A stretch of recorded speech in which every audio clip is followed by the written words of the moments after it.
What's up, Bulls Nation? My name is Aiden and welcome back to another video. Ladies and gentlemen, today we are going to be discussing the Chicago Bulls overall NBA 2K24, I guess, player ratings, discussing what ratings they are, discussing some surprises, some disappointments, and everything in between. And this is coming from a Chicago Bulls fan, of course. So some of them might be accurate, some of them are my own personal biases. We're going to be talking about the goods and the bads of the Bulls in this video, at least for the NBA 2K24 game. Now, I completely understand if you don't like the NBA 2K games and this video might not be for you. I can completely and utterly understand that just because you like basketball does not mean you like 2K, does not mean you like player ratings, doesn't mean anything in relation to that. So I'd suggest maybe skip to another video of mine or anybody else's. But if you do like 2K and you enjoy the game, there are some interesting developments from the Chicago Bulls ratings that I have a problem with, and some of them I don't have a problem with.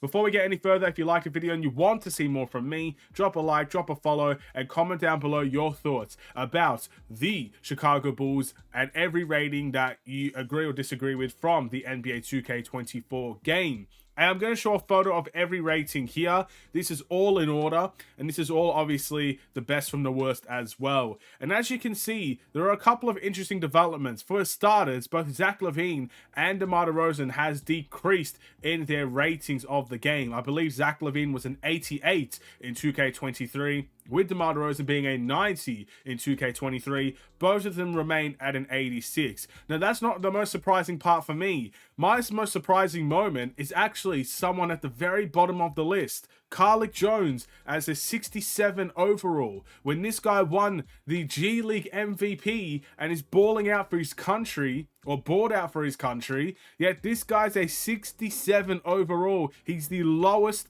player on the list. Now, granted, I don't think he should be the highest, but 67, I think that's criminal to give to Carlik Jones, and that is the one thing that really stuck out in front of my mind. After the season he's had in the G League, after what he's been doing for his country, I 100% believe in my soul that rating needs to increase, and whatever the updates happen for 2K, that needs to be a focus. You cannot leave someone that's balled out for his country, someone that had the G League MVP to his name, and give him a 67, and below our other two-way contract players that didn't have the season that a guy like Carlik Jones had. So instantly, that's the first one that comes to mind. That is not acceptable in my opinion. That overall needs to boost ASAP. But there are a couple of more surprising ones. Again, you got to remember that not every single person from 2K, the developers or whatever, watches every Bulls game.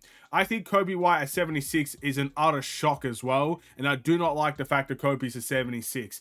I understand he's a bench player, but man, you're putting him at the bottom of the barrel of bench players. And this guy had a really good season last year from the defensive purposes, playmaking purposes, dribbling purposes. I get it. His stats themselves did not necessarily reflect on a massive upgrade. I'm not saying Kobe White should be an 85 overall, but I think Kobe White should be much closer than the 80s. Again, I'm surprised that we've got Andre Drummond here at 77 and Patrick Williams as well as a 77, yet we're putting Kobe White as a 76. As a Bulls fan, that upsets me because everybody saw what Kobe White's development was like last season and how much better of a development it was compared to those other guys and compared to some of our younger guys as well. So that to me is extremely disappointing and extremely upsetting.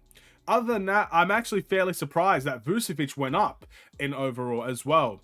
84 overall, which is actually a pretty good ranking, I would say, for Nikola Vucevic, considering he's a 17 and 11 double-double machine. Still, in my opinion, a top 10 center in the NBA. I think 84 is a very, very, very fair score, but he was around in 82 last season, or NBA 2K23. So the fact that he went up as well is actually very, very good to see. It does put a smile on my face, and that's definitely one of the surprises that I'm actually happy with.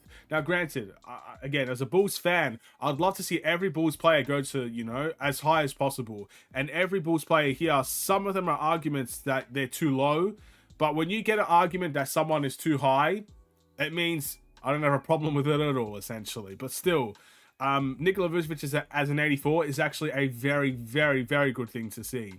But you move to some of the other things. Again, Javon Carter and Torrey Craig, both 75s. Those are our new signings for the Chicago Bulls. I don't really have a problem with either of them being those overalls, but it's, of course, you've got to take a look at the newer overalls just to see how things are going for them. And ultimately, those two guys could potentially be starting for the Chicago Bulls as well. So you expect, if, for example, Javon Carter is starting for the Bulls, his overall should increase, and Torrey Craig should follow suit as well. So bear those things in mind, but I don't necessarily have a problem with that at this point in time. Ayo Dosunmu as a 74 as well.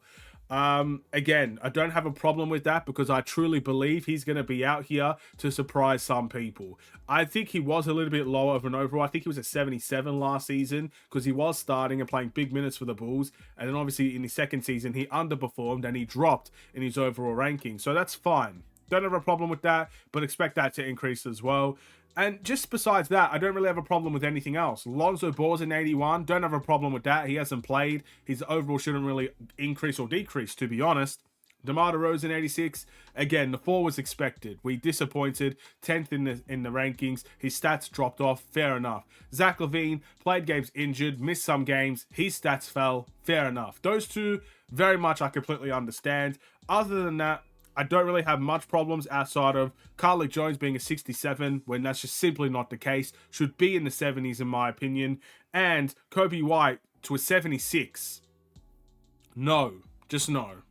He should be a 78 or higher in my opinion. If Alex Caruso says 78, which I don't have a problem with, Kobe White should be a 78. Simple as that. And by the way, Alex Caruso got an All-NBA first team defensive vote. He actually was an All-NBA defender last season. Yeah, he's the only person that actually rose on the team, I believe.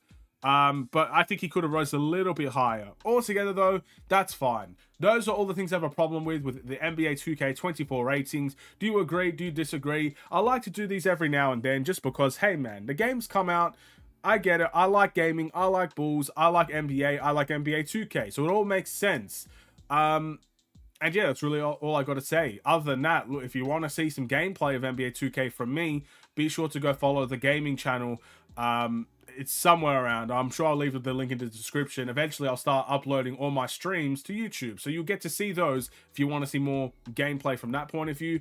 But if you're just a Bulls fan and you're here for the Bulls, that's the ratings. What are your thoughts? Even if you don't play 2K, do you think they could be higher or lower? You know, it's an easy game. Higher or lower? What do you think? Thank you all so much for watching. Drop a like and a follow if you are new. I will see you in the next Chicago Bulls related video. Stay safe, stay healthy, stay tuned for more. Take care and peace.